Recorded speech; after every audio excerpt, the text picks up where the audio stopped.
Attack చేసిందేమో మా బాబాయిలు కాదు కాదు మా మావయ్య ఏమో నమ్మట్లేదు అసలు పులి వేషంలో వచ్చింది ఎవర్రా అసలు ఏం అర్థం కావట్లేదు బకరా బంగారాజు గారు అయ్యి బాబు అయ్యో బకరా బంగారాజు హలో మీరు ఒకసారి మీ డ్రీమ్ గర్ల్ తో మాట్లాడుకోండి అంకుల్ డార్లింగ్ నిజమా నాకంత అదృష్టమా అపర్ణా రామ్మా ప్రభాస్ నీతో మాట్లాడటానికి ఊళ్ళు ఉడుతున్నాడమ్మా Prabhas hello hello Prabhas here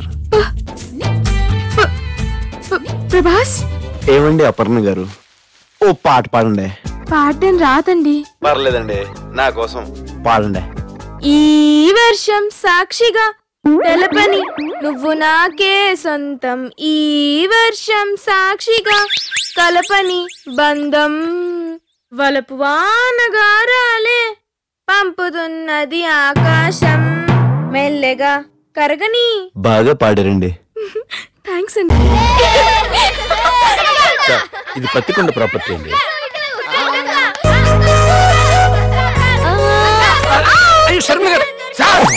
ఏంటయ్యా అర్జెంట్ అండి అర్జెంట్ అర్జెంట్ వెళ్ళు వెళ్ళు వెళ్ళు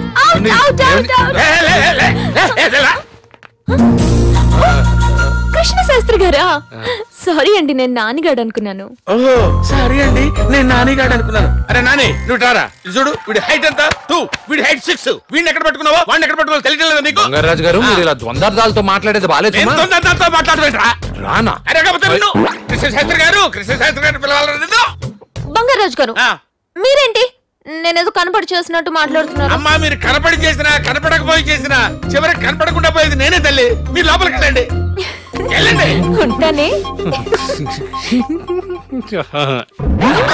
అదేంట్రా అమ్మాయి పట్టుకుంటే ఓ మెలికి తిరిగిపోయావు నేను పట్టుకుంటే స్టక్ అయిపోయావేంటి అమ్మో ఈ పిల్లని ఫ్యామిలీని ఎలాగైనా కాపాడుకోవాలి వీళ్ళు యాగా నాపేస్తా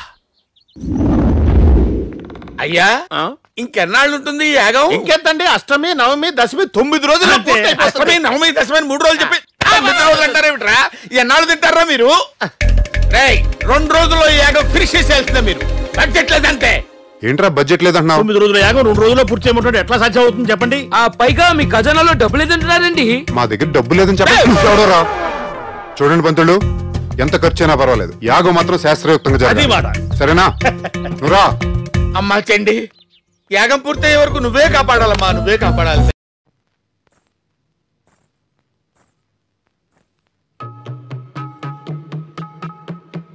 ఇలా నాకు నచ్చింది పురుష్ నీ జీవితంలో ఏదైనా మంచి పని చేశావంటే అది ఇదే ఇక నుంచి నిన్ను రారా పోరా అని పిలవన్నా థ్యాంక్ యూ మై సన్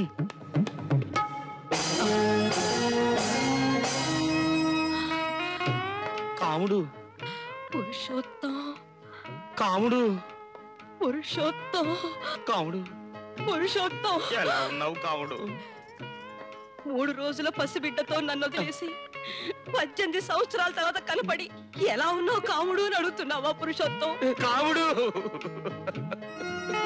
మీరు వదిలేసి వెళ్ళిపోయాక మాకో మగ దిక్కు కావాలని అదిగో ఆ సుబ్బారావుని చేరదీసి పోషిస్తున్నాను అలాగా ఇదేనండి మన కూతురు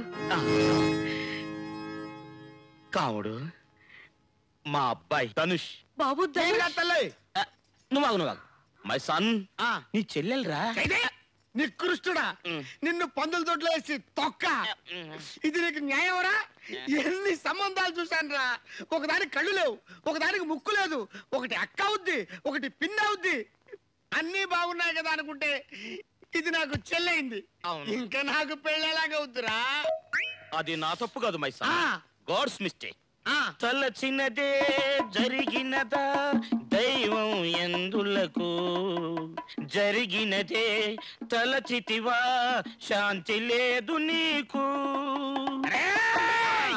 అన్నయ్య సన్నిధి అదే నాకు పెన్నిది కనిపించని దైవమే ఆ కనులలోన ఉన్నది అన్నయ్య సన్నిధి జన్మమెత్తితిరా అనుభవించితిరా బ్రతుకు సమరములో నలిగిపోయితిరా బ్రతుకు సమరములో మిక్చర్ కోసం పుట్టావురా నువ్వు? మిక్చర్ కోసం పుట్టావురా నువ్వు? ఆహా, ఏమి సెంటిమెంట్ యాత్రలకు బృందావనం. ఆగు మై సన్. ఏమిటిది? చూస్తే కనిపించడంలా ఈ అమ్మాయిని నేను పెళ్లి చేసుకున్నాను. She is my wife. కన్న తండ్రిని నాతో ఒక్క మాట కూడా చెప్పకుండా ఇలా దొంగ పెళ్లి చేసుకుని రావడంలో ఏమిటి నీ ఉద్దేశం? కన్న తండ్రి అయితే చెప్పొచ్చురా, ఊర పందికి చెప్పాల్సిన అవసరం లేదు. సరే, జరిగిందేదో జరిగిపోయింది.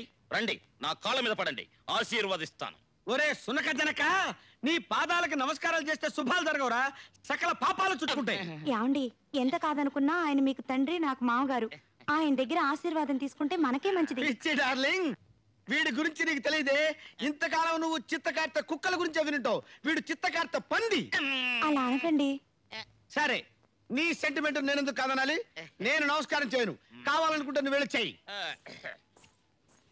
నన్ను దీవించండి మావయ్య గారు.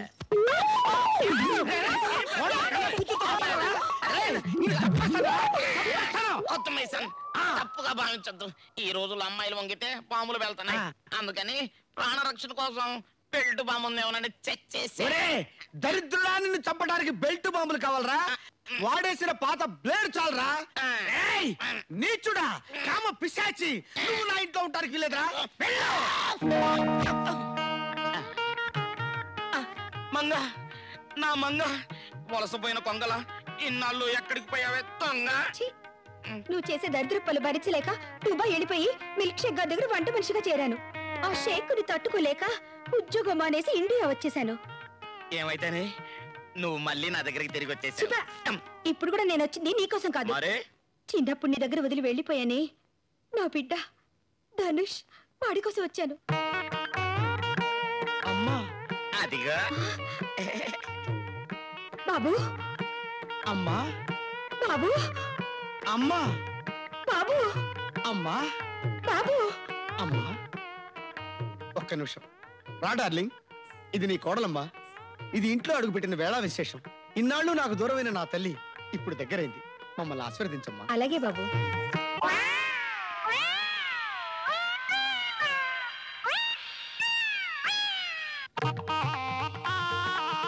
మాలా కాకుండా పిల్లా పాపలతో అన్యోన్యంగా హాయిగా ఉండండి బాబు. కరెక్ట్ గా టోటల్ చేసి నోట్ పంపి. Good evening. ఓకే, త్వరగా రిజిస్టర్ చేయండి. ఏంట్రా పెద్ద ఐజీ చేసినట్టు ఆర్డర్ వేస్తున్నావు ఏంటి? మాకు మీ పోలీస్ స్టేషన్ ఒకటేనా? ఇంకా 2-3 ఉన్నాయి. అక్కడికి వెళ్ళి ఎలిముద్ర వేయాలి. ఏదో తెలిసినోడు కాబట్టి ముందు వచ్చాను. పని చూడు. సిగ్గుచేటు. చచ్చా, ఓ బజార్లో బెదిరిస్తే భయపడి రిజిస్టర్ చూపించే పొజిషన్ వచ్చేసింది. నా పొజిషన్ ఏంటో నాకు బాగా తెలుసు. ముందు నువ్వు కరెక్ట్ పొజిషన్ నిలబడవు. వేలుముద్ర వేయాలంటే నా ప్రశ్న సమాధానం చెప్పాలి. అయిపోయింది. కొంచెం పెయింట్ అయ్యేసరికి తాలిబాన్ టెర్రరిస్టుల డిమాండ్లు మొదలు. డిమాండ్ కాదు మరి, డౌట్. ఉదయం మా తమ్ముడిని హైదరాబాద్ అనుకుని ఇన్సల్టింగ్ గా మాట్లాడారంట. నీకేనా తెలుసు? వాడే వీడు. వాడు వీడు కాదు, వీడు వాడు కాదు. అందుకే వాడు నాకు ఫోన్ చేసి చెప్పాడు. నేరం చేసింది నేను, కావలిస్తే నన్ను శిక్షించండి. వాడిని ఏమన్నా అన్నారా? AK-47 తో వీపు కోక్కున్నట్టే. అంటే ఆడు నీకంటే పెద్ద క్రిమినల్. ఆ ఫ్యామిలీలో కొంచెం ఎక్స్ట్రాగా ఎక్కువ చదువుకుంది వాడేనండి. ఏం చదివాడు? ఈనాడు పేపర్. ఈనాడు పేపర్ కాదు, ఫారెన్ లో MBA చదివాడు. ఫారెన్ లోనా? చూస్తేట లేడే. చూస్తే తెలియదు, విచారిస్తే తెలుస్తుంది. సరేగాని నువ్వు మీ అన్నయ్య ఏమో ఫారెన్ లో చదివాడు అంటున్నావు, మరి నువ్వేంటి కేడిలో తయారయ్యావు? విద్య విచిత్రం అంటే అదే సార్. పోలీస్ కొడుకు దొంగ కావచ్చు, డాక్టర్ కొడుకు పేషెంట్ కావచ్చు. ఒకే కొమ్మకు పూసిన 2 పూలు, ఒకటి రాజకీయ నాయకుడి మీద పడచ్చు, ఒకటి శవం మీద పడచ్చు. ఇదిగో ఇదే ఇదే ఎట్లాంటి లాజిక్ అని డెడ్ బాడీ మోసిన వాడి దగ్గరికి వెళ్ళి చెప్పు. అందుకేగా మీకు చెప్పేది. ఇదిగో అసలు మీ ఇద్దరి మీద నాకు ఎందుకో డౌట్ గా ఉందయ్యా. ఒకసారి నీ ఫోన్ చెయ్యి. మీ ఇద్దరు టించో కాదో తెలుసు. Excuse me, phone. Hello, SI కోడి స్పీకింగ్. చూడండి సార్, మా అన్నయ్య రౌడీయే, పెద్ద దొంగే. కానీ గాంధీ గారు చెప్పినట్టు నేరస్తుని కొడితే మారడు, మంచిగా మార్చాలి. అప్పుడే మీరు మహాత్ములు అవుతారు. అదే మీ డ్యూటీ. Thank you sir. ఇదేంటయ్యా, మీ తమ్ముడు ఫోన్ లో తెగ కిచ్చులు పెట్టేస్తాడు. ఫారెన్ కల్చర్, ఫారెన్ లో చదువుకున్నాడు కదండి. ఇప్పుడు అర్థమైందయ్యా. అది అవును, మీ తమ్ముడు చాలా జెంట్లమన్ అయ్యా. అదేంటో ఎంత మాట్లాడినా మళ్ళీ మళ్ళీ వినాలనిపిస్తున్నా. ఇంకొకసారి ఫోన్ చేయవా? అంటే వాడిని ఎక్కువ ఫోన్ లో మాట్లాడమంటే చిరాకు పడతారు సార్. ఏం పర్లేదయ్యా, ఒకసారి మాట్లాడతాను సార్. నంబర్ కరెక్ట్ కాదు. హలో, నేను హైదరాబాద్ మాట్లాడుతున్నాను. మా తమ్ముడికి ఒకసారి ఫోన్ ఇవ్వండి. ఏంటో మా తమ్ముడు వాయిస్ రిపీటెడ్ గా వినాలని ఎస్ఐ గారు ముచ్చట పడుతున్నారు. ఇప్పుడేగా మాట్లాడుతూ మాకు తెలుసులే బాయ్. మళ్ళీ మాట్లాడాలని రిక్వెస్ట్ చేస్తున్నారు. మళ్ళీ టేప్ ఆన్ చేయాలంటే కష్టం రా. ఏంటి బాత్రూమ్ లో ఉన్నాడా? ఆ బాత్రూమ్ లో ఉంటాయట. త్వరగా బయటికి రమ్మను. యువతలో మా ఎస్ఐ గారు డాగ్ లాగా వెయిటింగ్ అని చెప్పు. సరే వినమను. ఏమ్మా బాత్రూమ్ లో ఉన్నావా? ఎస్ఐ గారు మాట్లాడతారట. మాట్లాడు. హలో చూడండి సార్, మా అన్నయ్య రౌడీ పెద్ద దొంగే. కానీ గాంధీ గారు చెప్పినట్టు నేరస్తుని కొడితే మారడు, మంచిగా మార్చాలి. అప్పుడే మీరు మహాత్ములు అవుతారు. అదే మీ డ్యూటీ. Same continuity. మాటే కాదు అక్షరం కూడా మార్చలేదు. చెప్పిందే చెప్పి చెప్పడం మనిషి. అప్పుడు ఒక మాట ఇప్పుడు ఒక మాట మాట్లాడే వంశం కాదు సార్ మాది. ఎప్పుడు ఒక మాట మీద ఉండే ఫ్యామిలీ మాది. అవునయ్యా, చాలా ఆదర్శమైన ఫ్యామిలీ. సార్ మళ్ళీ ఇదే టైంలో ఎక్కడ వెళ్తాం? వస్తాను సార్. అవును, మీ సికింద్రాబాద్ అడిగాని చెప్పాలి. అలాగే. ఏంటి అడిగేది? సికింద్రాబాద్ హైదరాబాద్ రెండు వీడే కాదు, వేరే. ఓహో, నిన్ను బాగు చేయటం భగవంతుడి వల్ల కూడా మై మరచిపోయాను, అందాలతో నన్ను తూట్లు పొడి చేసావే.